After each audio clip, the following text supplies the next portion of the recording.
My interest arose when I read a book by an American art historian and architecture historian, Susan Solomon, and she researched the topic for the first time in a very special way because she, by more randomly, came across of very interesting playground projects by the architect Louise Kahn.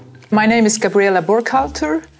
I'm Swiss and I'm the curator of this show, the Playground Project.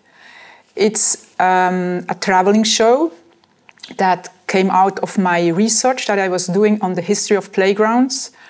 And so this is a work in progress because it started to be a research very out of my moods, and then it became a website. And from this first very small exhibition came out, and then this larger exhibition that now is on view here in Lund. So it is the seventh venue of the exhibition, and it takes a new form every time.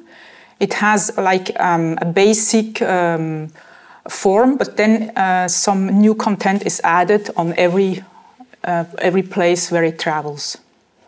I think it's this sensibility and the different interests that adults, children, the state, all these are coming together, and this made it interesting for me.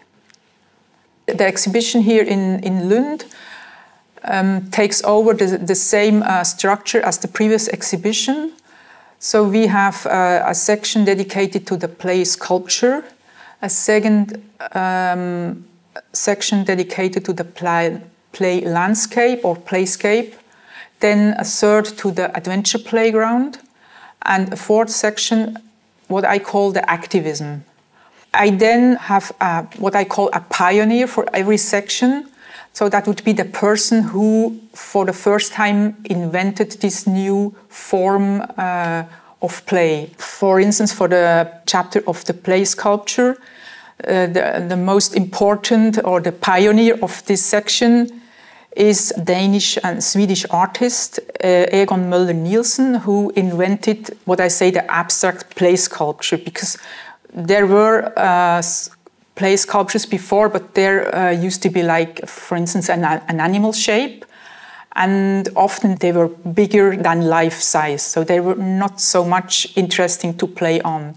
So Aegon Nielsen thought of the play sculpture as an imaginative space where children could do all sorts of activity. And that's how his sculpture Tufsen was born towards the end of the 1940s. And it was placed in Stockholm in the public park.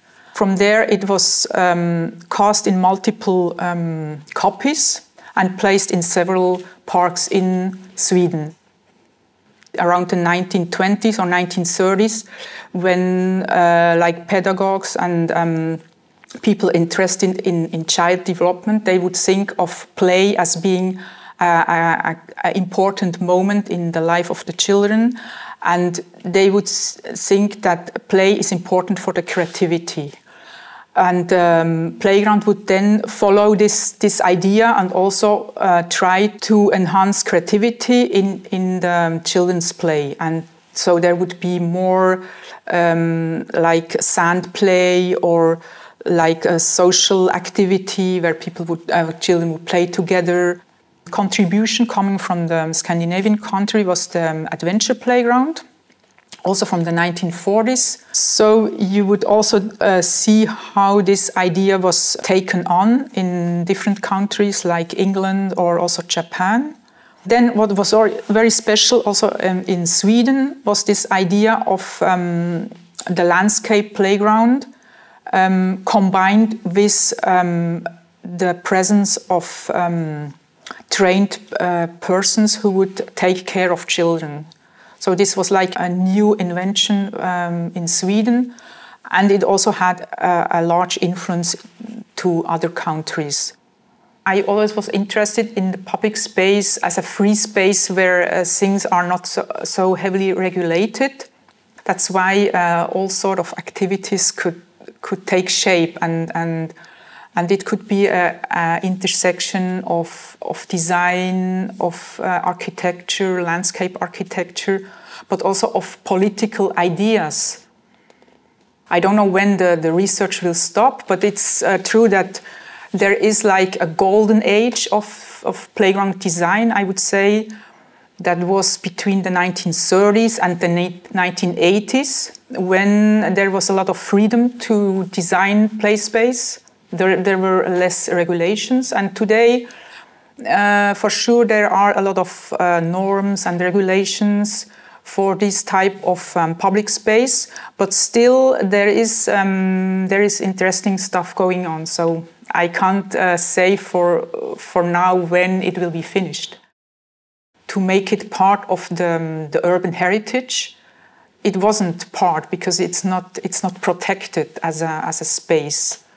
So there are some movements, like in the US, there are some playgrounds in Central Park that now are like protected, but they are also playable. So it has this double thing that you can't protect it if you can't play on it somehow, because then it loses its function. But I think that the sensibility grew in the last years to also protect these spaces because they keep a lot of memory for people.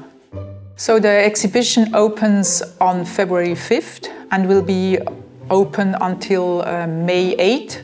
So I hope you will enjoy it. It's an exhibition for everybody, for children and adults as well. And I hope that it will make you meet in the exhibition, and also that you will start to think about the importance of play in the city. Enjoy!